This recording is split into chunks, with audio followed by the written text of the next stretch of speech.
যে কোনো জরিপের ফলাফলেই বিএনপি এগিয়ে। অঙ্ক মেলালে মনে হচ্ছে সরকার গঠন করতে যাচ্ছে বিএনপি এবং প্রধানমন্ত্রী হতে যাচ্ছেন তারেক রহমান। কিন্তু আসলে কি তাই? নির্বাচনের এই অগ্নি পরীক্ষায় পাশ করা কি বিএনপির জন্য এতটাই সহজ হবে? উত্তর হলো না। যতটা সহজ ভাবা হচ্ছে, ভোটের খেলা আদতে ততটাই জটিল। অঙ্কের মারপ্যাচ এক এক আসনে এক এক রকম।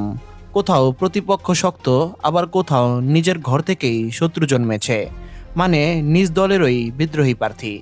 আজ আমরা জানব ১১৭টি আসনের সেই ইনসাইড স্টোরি, যা ধানের শীষের জন্য বড় গলার কাটা হয়ে দাঁড়িয়েছে।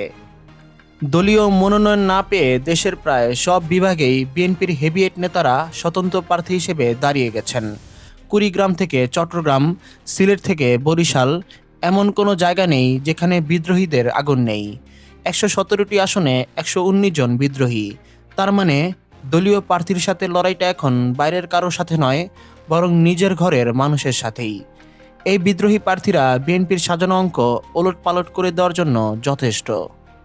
বিএনপির হাইকমান্ডের জন্য এখন সবচেয়ে বড় চ্যালেঞ্জ হলো এই বিদ্রোহীদের নিয়ন্ত্রণ করা।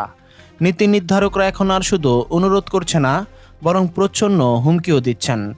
জ্যেষ্ঠ নেতাদের দায়িত্ব দেওয়া হয়েছে বিদ্রোহীদের সাথে বৈঠক করতে। তাদেরকে বোঝানো হচ্ছে দলীয় ঐক্যের গুরুত্ব। কিন্তু বার্তাটা স্পষ্ট, যদি ২০ জানুয়ারির মধ্যে মনোনয়ন প্রত্যাহার না করা হয়, তবে সাংগঠনিক পরিণতি হবে ভয়াবহ। তারেক রহমানের নির্দেশে দল এখন জিরো টলারেন্স নীতি গ্রহণ করেছে।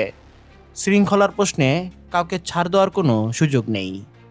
বিদ্রোহীদের জন্য যে সময় শেষ হয়ে আসছে তার প্রমাণ ইতিমধ্যেই মিলেছে। রুমিন ফারহানার মতো হেভিয়েট এবং জনপ্রিয় নেতাকেও বহিষ্কার করতে দ্বিধা করেনি বিএনপি। মোট ৯ জন নেতাকে বহিষ্কার করে দল প্রমাণ করেছে যে ব্যক্তির চেয়ে দল বড়। দলীয় নেতৃত্ব মনে করছে এভাবে কঠোর হলে হয়তো বিদ্রোহীরা পিছু হটবে। কিন্তু প্রশ্ন হচ্ছে, এই বহিষ্কার কি মাঠের কর্মীদের মধ্যে বিরূপ প্রভাব ফেলবে, নাকি এটি দলকে আরও শক্তিশালী করবে? প্রিয় দর্শক, রুমিন ফারহানার মতো ত্যাগী নেতাদের বহিষ্কার করা কি বিএনপির সঠিক সিদ্ধান্ত ছিল?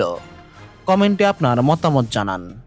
শুধু নিজের ঘরের বিদ্রোহ নয়, মিত্র দলগুলোর সাথে ১৬টি আসনের সমঝোতাও এখন সংকটে। যেসব আসন শরিকদের ছেড়ে দেওয়া হয়েছে, সেখানে তৃণমূলের বিএনপি কর্মীরা মন থেকে কাজ করতে পারছে না। ববি হাজ্জাজ কিংবা ফরিদুজ্জামান ফরহাদের মতো নেতারা ধানের শীষ প্রতীক পেলেও স্থানীয় বিএনপি নেতাদের সমর্থন পাচ্ছে না। এতে করে জোটের ভোট ব্যাংক ভেঙে যাওয়ার প্রবল সম্ভাবনা তৈরি হয়েছে। এই দ্বিধা আর বিভ্রান্তি এখন বিএনপির সবচেয়ে বড় দুর্বলতা। দিন শেষে নির্বাচন জেতার চেয়ে এখন বিএনপির কাছে বড় চ্যালেঞ্জ হলো নিজের ঘর সামলানো।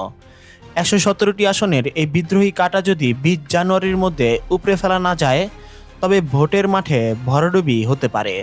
তারেক রহমানের রাজনৈতিক দূরদর্শিতা এখন এক কঠিন পরীক্ষায়।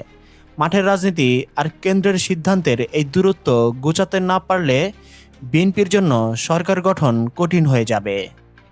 প্রিয় দর্শক, বিএনপির এই অভ্যন্তরীণ বিদ্রোহ নিয়ে আপনার বিশ্লেষণ কি? বিদ্রোহীরা কি শেষ পর্যন্ত তারেক রহমানের নির্দেশ মেনে নেবে, নাকি ধানের শীষের জয়যাত্রা ব্যাহত হবে? কমেন্ট করুন। রাজনীতির সব ইনসাইট খবর পেতে আমাদের চ্যানেলটি এখনই সাবস্ক্রাইব করে বেল আইকনটি বাজিয়ে রাখুন। দেখা হবে পরের ভিডিওতে। আল্লাহ হাফেজ।